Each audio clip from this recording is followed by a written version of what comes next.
नमस्कार। राति 10 बजेको हजुरको मुख्य समाचारमा स्वागत छ। समाचारको साथमा उपस्थित छु म श्रीराज महत।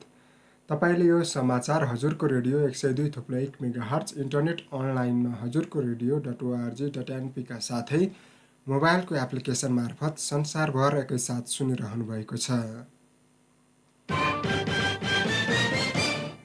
प्रतिनिधि सभाको संसदीय सुनवाई समितिले विभिन्न देशमा सिफारिस भएका 20 राजदूत विरुद्ध उजुरी आह्वान गरेको छ। आज सिंहदरबारमा बसेको समितिको बैठकले उजुरी आह्वान गर्ने निर्णय गरेको समिति सभापति लक्ष्मणलाल कर्णले जानकारी दिनुभयो। यो विषयमा सार्वजनिक सूचना प्रकाशन गरी उजुरी दिन 10 दिनको समय दिने उहाँले बताउनुभयो। तर प्रस्तावित राजदूत विरुद्ध उजुरी आह्वान भए पनि उनीहरूको संसदीय सुनवाई भने वैशाख 30 गतेको स्थानीय निर्वाचनपछि हुने उहाँले जानकारी दिनुभयो। संसदीय सुनवाई हुने नियुक्तिमा संसदीय प्रक्रिया सुरु भएको 45 दिनभित्र सुनवाई भइसक्नुपर्छ। यसअघि सरकारले चीनसहित विभिन्न 20 देशका राजदूत सिफारिस गरेको थियो। राजदूत सिफारिस भएकाहरूमा 12 जना राजनीतिक नियुक्तिका छन् भने 8 जना परराष्ट्र सेवाका छन्।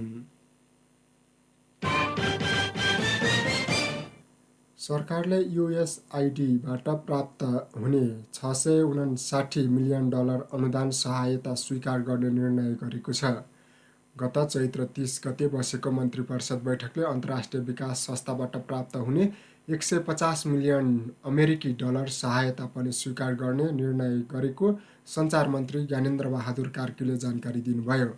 बैठकले फुटकोट कर्णाली अर्ध जलसहाययुक्त जलविद्युत आयोजनाका लागि कालीकोटको सन्नी त्रिवेणी गाउँपालिकाको करिब 280 रोपनी जग्गा प्राप्ति गर्न स्वीकृति दिने निर्णय पनि गरेको छ। साथै कपिलवस्तुको मायादेवी गाउँपालिकालाई आधारभूत अस्पताल र गाउँपालिकाको प्रशासकीय भवन लगायत कार्यका लागि सार्वजनिक जग्गा प्रयोग गर्ने स्वीकृति दिने निर्णय पनि सरकारले गरेको प्रवक्ता कार्कीले जानकारी दिनुभएको छ। सरकारले सिराहाको कर्जन्हा नगरपालिकालाई पनि प्रशासकीय भवन निर्माणका लागि सार्वजनिक जग्गा प्रयोग गर्न स्वीकृति दिने भएको छ। स्थानीय तहको निर्वाचन आउन अब 28 दिन बाँकी रहँदा चुनावी माहौल बढ्दै गएको छ। टोलटोलमा चुनावी चहल पहल र कार्यक्रमहरू बढिरहेका छन्। आउँदो निर्वाचनमा देशभरबाट 79 राजनीतिक दलले भाग लिँदैछन्। चुनावमा भाग लिने दल र उम्मेदवारले घर दैलो कार्यक्रम गर्ने, गाउँटोलमा कार्यक्रम गर्ने तथा मतदाता आकर्षित गर्ने काम गरिरहेका छन्। सत्ता गठबन्धनमा चुनावी तालमेलको लागि स्थानीय स्तरमा नै छलफल चलिरहँदा नेकपा एमाले पनि राप्रपा लगायतका दलहरूसँग तालमेलमा रहेको छ। अहिले दल र आकांक्षीहरू भोट माग्नको लागि टोलटोलमा जाने क्रम चलिरहेको छ। राजनीतिक दलले घोषणा पत्र लेख्ने तथा कतिपयले जारी गर्ने क्रम पनि सुरु भएको छ।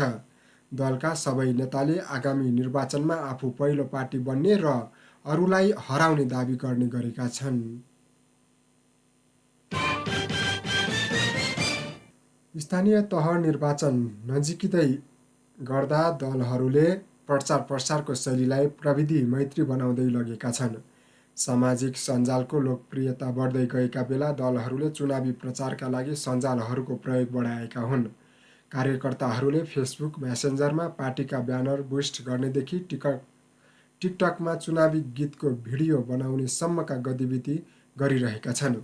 सामाजिक सञ्जालको उपयोग गर्दै नेपाली काङ्ग्रेसले आफ्नो पक्षमा उत्कृष्ट गीत सिर्जना गरी अडियो भिडियो प्रकाशन गर्नेलाई पुरस्कृत गर्ने निर्णय गरेको छ। स्थानीय तह निर्वाचन केन्द्रीय प्रचार प्रसार समिति अन्तर्गत रहेको सांस्कृतिक समन्वय उपसमितिले त्यस्तो सिर्जनालाई 2,75,000 नगद पुरस्कार दिने निर्णय गरेको संयोजक डिबी गुरुङले जानकारी दिनुभयो। यसअघि नेकपा एमाले सामाजिक सञ्जाल टिकटकमा पार्टीका गीतमा उत्कृष्ट भिडियो बनाउनेलाई 1 लाख रुपैयाँ पुरस्कार दिने निर्णय गरिसकेको छ। अर्को मुख्य दल नेकपा माओवादी केन्द्रले पनि पार्टीका नारा समेटिएका गीत सङ्गीत निर्माण गरी प्रचार प्रसारलाई तीव्र बनाएको छ।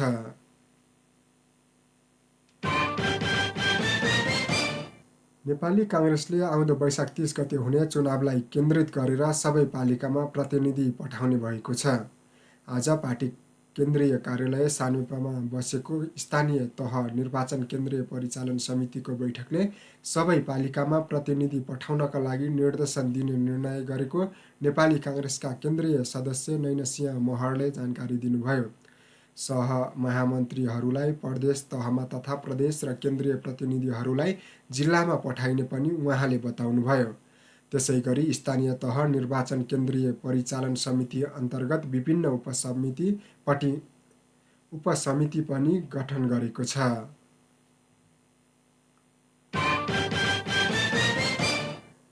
नेकपा माओवादी केन्द्रका अध्यक्ष पुष्पकमल दाहाल प्रचण्डले सङ्घीय लोकतान्त्रिक गणतन्त्र र संविधान मास्न खोज्ने शक्तिका विरुद्ध जनता एकजुट हुनुपर्ने बेला आएको बताउनु भएको छ।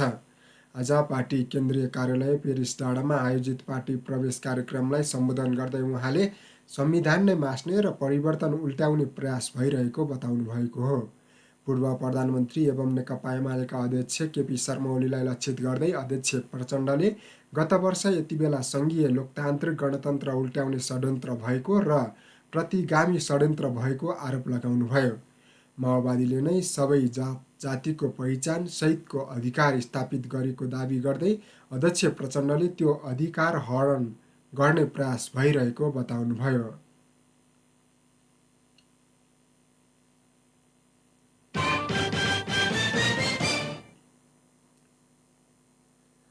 नेकपा एमालेका अध्यक्ष केपी शर्मा ओलीले एमालेलाई जाल झेल गरेर प्रतिपक्षमा पुर्याइएको बताउँदै अबको चुनावबाट भने पहिलो पार्टी बन्ने दाबी गर्नुभएको छ।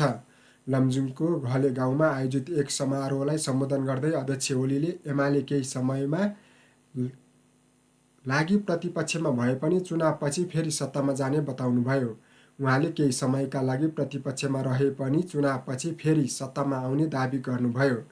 अध्यक्ष ओलीले एमालेले जनताको आकाङ्क्षा बुझेको दाबी गर्दै समृद्धिका लागि आफ्नो पार्टी अग्रसर रहेको पनि बताउनुभयो।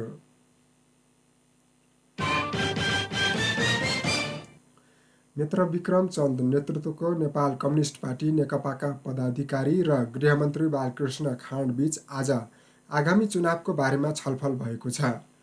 पार्टीका प्रवक्ता खड्कबहादुर विश्वकर्मा र गृहमन्त्री खाँडसहित भएको छलफलमा निर्वाचनमा नेकपाको सहभागिताबारे छलफल भएको छ। भेटमा नेता विश्वकर्माले आफूहरू निर्वाचनमा सहभागी हुने सकारात्मक रहेको बताउनु भएको थियो। गृहमन्त्री खाँडले चुनावमा भाग लिन आग्रह गर्नुभएको थियो। नेकपाले चुनावमा सहभागिताका लागि विभिन्न आरोपमा जेलमा रहेका पार्टीका नेता कार्यकर्ता रिहाई गर्नुपर्ने र लगाइएका मुद्दा फिर्ता लिनुपर्ने माग राखिरहेको छ। यही विषयमा पटक पटक भएका वार्ता सकारात्मक रहेकाले सहमतिको अन्तिम चरणमा पुगेको दुवै पक्षले बताएका छन्। छलफलमा गृहमन्त्री खाँडले कानुन अनुरूप फिर्ता लिन मिल्ने मुद्दा फिर्ता लिने प्रक्रिया सुरु भएको बताउनु भएको थियो।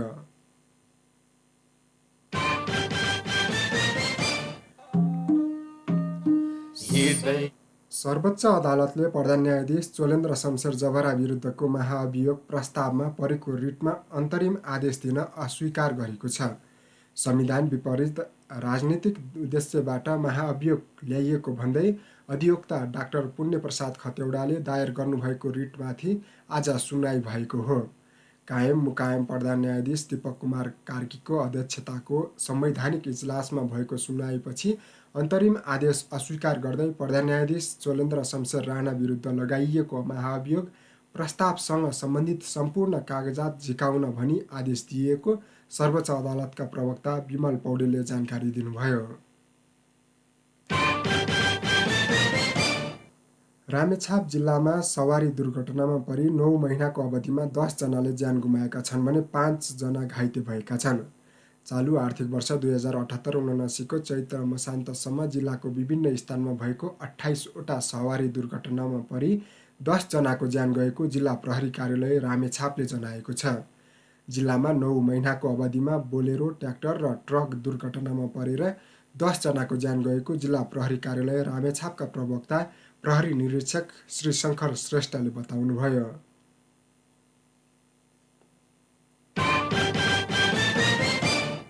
र सिन्धुलीमा डढेलो निभाउने क्रममा एकको मृत्यु भएको छ। सुनकोशी गाउँपालिका 3 पिपलडाँडाका 52 वर्षीय एकुम बहादुर श्रेष्ठको खरबहारीमा डढेलो निभाउने क्रममा मृत्यु भएको जिल्ला प्रहरी कार्यालय सिन्धुलीले जनाएको छ। श्रेष्ठ हिजो बिहान 8 बजेको समयमा आफ्नै खेतमा पात पतिङ्गर जलाउन भनी निस्कनु भएको थियो। रातिसम्म श्रेष्ठ घर नफर्किएपछि उहाँको आफन्तले खोजी गर्दा नजिकको जङ्गलमा आधी शरीर जलेको अवस्थामा फेला परेको प्रहरीले जनाएको छ।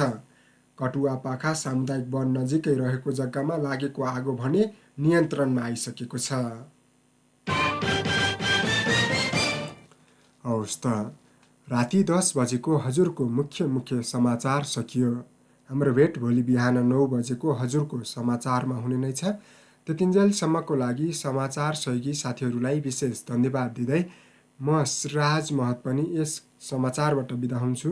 नमस्कार, शुभरात्री। हिँड्दै आयो घुम्तीमा भेटियो सुन्ने गार